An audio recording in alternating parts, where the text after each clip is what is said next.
Well, it is a pleasure to be joined by Brad Clotefield, who is the founding principal of Allied Works Architecture, the man behind the structure, the new music center, as well as the Canadian Music Hall of Fame. It's an exciting time. It's a construction zone, and here we find ourselves ahead of opening day. Tell us a bit about the statement you were trying to make when people first entered the building and what you wanted that experience to be like. So the lobby is a space that's lifted from the ground. It's crisscrossed by 180-foot beams.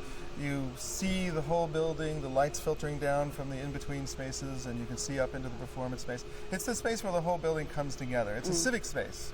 It's a community space. They'll have performances, gatherings, but it's really the space where you sense the entire building and then begin this adventure moving up through the spaces and the galleries. And it's really intended to be that. Yeah. There's a certain mystery to the building that we were after, to kind of create a sense of wonder that would guide you through this experience. And what was special to you about taking on this project? You've worked on other projects all over the world, and coming to Calgary and making this statement. What was special to you about it? Well, the landscape is special. The northern plains are so beautiful. The light is special. I mean, you know, when you come here from other places, it's one of the most distinctive things is the light. So there's that. And then there's the opportunity to invent a new institution, to invent a new national institution and create the architecture that aspires to do that. So, I mean, it's a chance of a lifetime. The first of its kind here in Calgary. First of its kind in the world, to tell you the truth, too. I mean, it is. It's an important cultural statement for Calgary. I think asserting its role in the national conversation of culture, I think, is really, really important. Yeah. And you're taking on a handful of different spaces and experiences. So how did you consider that when you were putting together the big puzzle? I mean, we really thought of the building as an instrument. There's so many different activities and kinds of and ways of engaging music that the building is a sort of adventure of music, right, that you go through. And I mean, again, that's why those in-between spaces are so important for you to re-reference if you're going from country western to popular to native band music. I mean, you need a place to sort of re-reference and look out to the city and the landscape. But it is. I mean, it's a new. I think people will come to understand that. You know, it's not just a museum. It's not just performance space. It's all of those things. Education spaces, radio stations. Yeah. It's amazing. All under one roof. We're going to meet. We're going to look at one of those in-between spaces. Still ahead on the show. Stay tuned. What a beautiful, beautiful building. Tell us a little bit about where we are standing and what we can see behind us. Oh, thank you. I'm so excited to be here. We are standing on the stairwell between level 4 and 5, looking into the sort of in-between spaces of the building, which are, in a way, the most powerful presence of the architecture. Okay. The building was conceived as a series of galleries, performance spaces, education spaces, all separated by these areas of silence. And so we're in one of those places where you step from gallery to gallery and you connect back to the landscape and into the heart of the building and just have a time to pause and reflect. This is a pocket of silence. Pocket of silence. Okay, yeah. Very thoughtful. And the inspiration behind the architecture, the shapes that we're seeing, you drew that from music, but also from the landscape. Yeah, I mean, it's such a powerful, the northern plains are so powerful. I'd been to Calgary numerous times in my life and just was so struck by the quality of light and the scale and the austerity. So we looked at the hoodoos in southern Alberta, some of the grain elevators on the prairie, to create a monumental presence, something to hold this site, because when we first started building, the East Village was barren. It was really the only thing here, so the building had to kind of hold its ground. And make a statement as you are.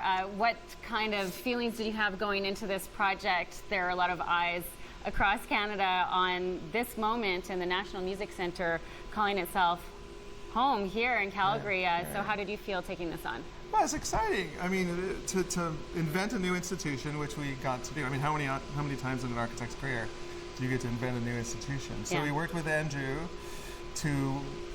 we worked on the programming, visiting various music institutions, and for us as the architect to manifest the ideas and the program and the mission into a building that is iconic enough to stand for the musical aspirations of a country.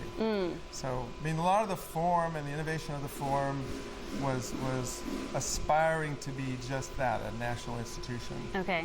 Did you look at any other structures in the city to see how you would fit in the piece of the puzzle, or did you expect to be a standalone? Definitely a standalone. Yeah. Yeah, I mean, Calgary is a city of many, many commercial buildings. This is the first major institutional building, certainly national institutional building. Yeah. So it had to have its own iconography and its own presence.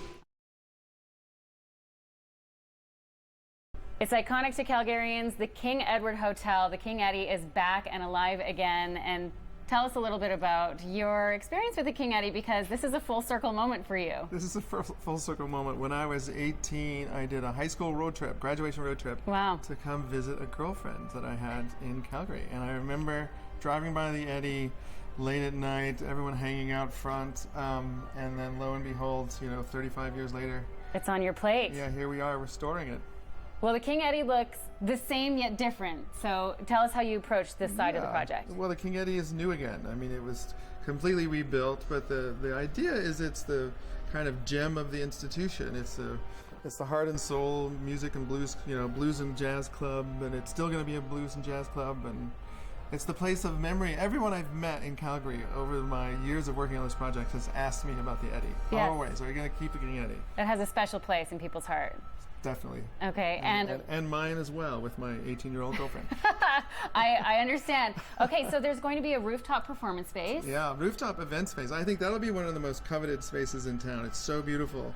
And I do say the view of the building from there is amazing, maybe one of the best. Okay, and now from here we can also see the Sky Bridge, which is just behind us here on the 5th floor. And this was a special part of the project when you were entering into it, was to build this. This was part of the challenge. Right, I think for the folks behind the National Music Center and for the city as well, creating a new gateway for the East Village. I mean, this building as a catalyst for development of the East Village was always part of the plan, always part of the conversation.